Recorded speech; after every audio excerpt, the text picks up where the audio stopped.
Good morning, students. In the last class, we have discussed the topic classification of law, wherein we discussed that the classification of law is done on different bases, where we have classified as on the basis of territorial limit, on the basis of parties involved, on the basis of nature of offense, and on the basis of law applicable.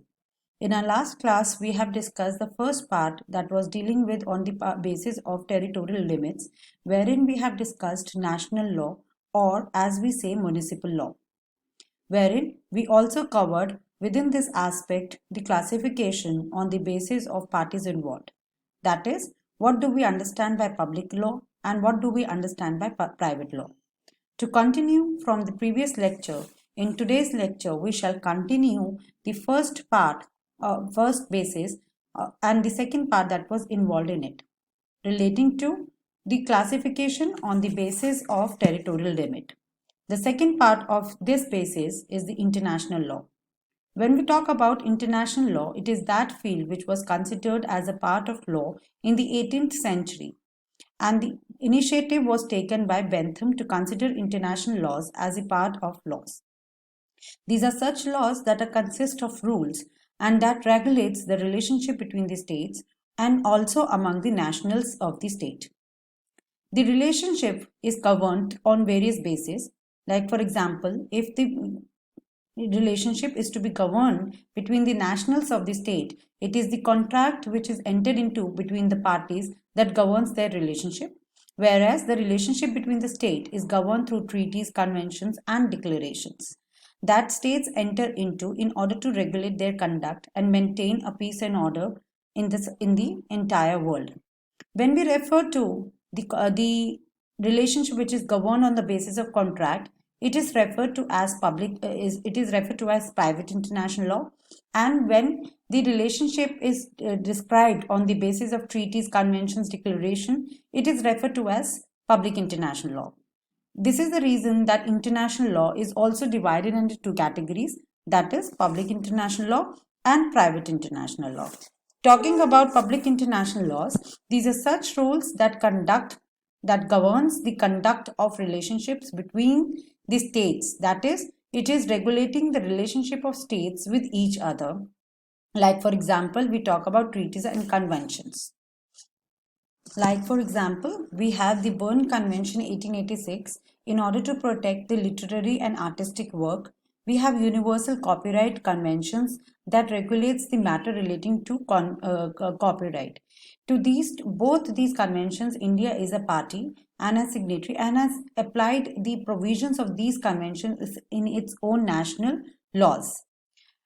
The purpose behind this is to bring all the laws at par with each other and to avoid any confusions at international level. When we talk about private international laws, we are talking about such rules and principles that governs the relationship between the different nationals of different states. So it basically talks about the foreign element that is available in that aspect. Like, there are two people who are dealing with different aspects. Let's say, for example, there is a contract between a person who belongs to India and a person who is in USA. It will be decided by private international law if in case any dispute arises. Now, under private international law, there are many issues that are raised with respect to the law that will be applicable and the court under which the particular law will fall, or the matter or the dispute shall be taken up. For these reasons, private international law is also referred to as conflict of laws. In order to find out a solution to these problems, it is normally decided between the parties themselves that what shall be the jurisdiction in case any dispute arises. Thus, as a matter of solution, the contract itself provides a clause with the clause of jurisdiction. It is important to understand the distinction between public international laws and private international. Public international laws are considered to be universal in character, whereas when one talks about private international laws, they are considered to be mutually correlative with the municipal laws. This is because the parties to the contract who belong to different states decides the jurisdiction and as also decides the law that shall be applicable in case of any dispute that takes place between the parties. Another distinction that can be made here and has already been stated is that public international law deals with the relationship between and among the states, among the different nations, whereas public international law deals with the relationship between and among the nationals of different state.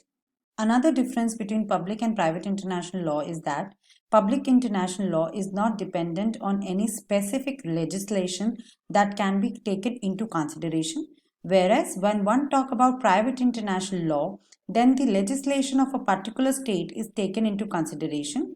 Such legislation is decided on the consent of the parties to the trade or to the contract or to any specific dealing that is happening between the nationals of different states. To say, under public international law, there is no specific legislation which is common to all the states, whereas under private international law, the parties themselves decides the jurisdiction and the law that shall be applicable in case of disputes between them. Another distinction that one must know between public and private international law is that under public international law, it is the International Court of Justice that plays an important role and United Nations Charter. Whereas under private international law, the jurisdiction is decided on the consent of the parties to the contract that is entered into between the parties. Now let's move to the classification that is done on the basis of nature of the offense or wrong which is done, which is classified as civil and criminal wrong. Talking about civil and criminal law, first we will talk about the concept of civil law. Civil law is defined as the body of enactments that are made by legislative authorities, rules made in pursuance of powers given by the legislative authority, judicial interpretations and decisions based on enactments and customs. When we talk about civil law, to say it is that branch of law that has been derived from the laws of ancient Rome, where certain doctrines were taken up in order to develop a code to decide the disputes between the parties. It is that body of rules that defines, expresses, protects the rights of citizens. It also lays down their duties. It offers legal remedies on the breach of such legal rights that may be sought in any dispute.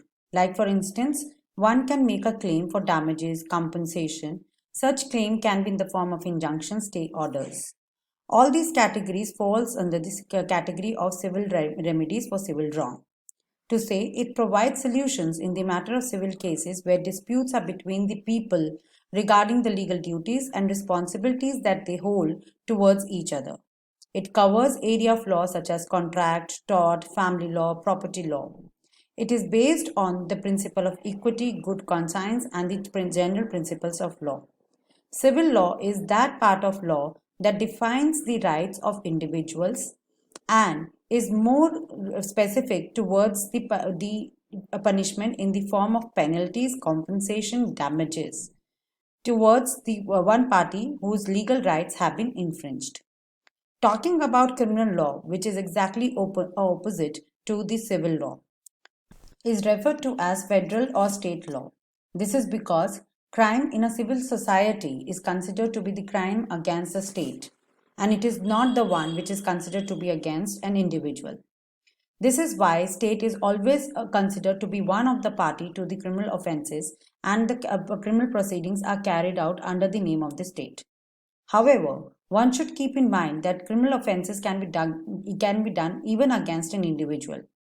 But whether a criminal law is against the state or individual, this is the category that has to be decided on the basis of the gravity of the offense which is committed and the impact that a particular crime has on the society. Like for example, in case of offenses like rape, robbery, murder, these are certain offenses which are of grave nature and considered to be against the state, whereas the offenses like check bouncing, for example, check bouncing is one which is considered as against the individuals. For the reasons stated before, that is, where the offense is of grave nature, such laws are covered under criminal law and as considered to be against the state. And these are such laws which are categorized as public law. Under criminal cases, charges are pursued by prosecutors for violation of criminal status. It is that branch of law that defines crime and describes punishments as well for them. These are such branch which is required and necessary for the maintenance of law and order in the society. It checks any kind of illegal behavior and thus provide punishments for such illegal behavior in the form of imprisonments, fines, penalties. The aim is to prevent crime and to punish the wrongdoer. In such criminal cases, the standard of proof for crime is beyond a reasonable doubt. Criminal law is governed by both substantive law and as well as procedural. Here, we come to our last classification of law, which is on the basis of law applicable, that is substantive and procedural law. When one talk about substantive law, it is that part of law that creates, defines, and regulates the rights of the citizens. It defines as to what are the legal rights that an individual has or towards the society or towards each other. It is that branch of law which is concerned with the end, which is administration of justice. Law refers to all categories of public as well as private law. That also includes criminal and civil law, like for example, law of contract, property law, torts, etc. When we talk about substantive law, the examples that can be given under substantive law are, for example, law of tort, law of contract, law of property, negotiable instrument that will fall under the category of private law, whereas when one talk about Indian Penal Code is that category that will fall under public law. Coming to the another distinction, another concept, that is the procedural law. Under procedural law, in order to ensure that the laws are applicable fairly, there are certain rules and procedures that must be enforced when a court hears any case, whether civil or criminal. This set of rules and procedures helps in the administration of justice, and such rules are called as procedural laws. Thus, procedural laws derives the ways to achieve the remedies whenever there is a breach of right. This is the reason why it is also called law of action, as it governs the process of litigation. The procedural law deals with how to meet the ends of justice. It is that body of law that deals with the technical aspect of any case, such as duties, procedure for obtaining readdressal. It is that law wherein the rules of conducting a legal action has taken place. This is in contrast to substantive law, which refers to actual laws by which crime may be charged or which governs how the facts of the case will be accepted and presented. The examples for procedural law differ under the civil categories and under the criminal category. If we talk about civil cases, the procedural law is Civil Procedure Code, that is CPC, whereas under criminal matters, we follow Criminal Procedure Code, that is CRPC. With this discussion, we are able to understand that what is the classification of law and how can we understand the application of law under different situations. The classification of law is thus very important to understand as to the territorial limit that will be applicable, the nature of offense that has been committed, what law will be applicable, and what parties shall be involved in a particular dispute. Classification of law helps a person to understand these aspects. With this discussion, I end my lecture here. Hope fully you have understood the lecture. Thank you very much. Have a nice day.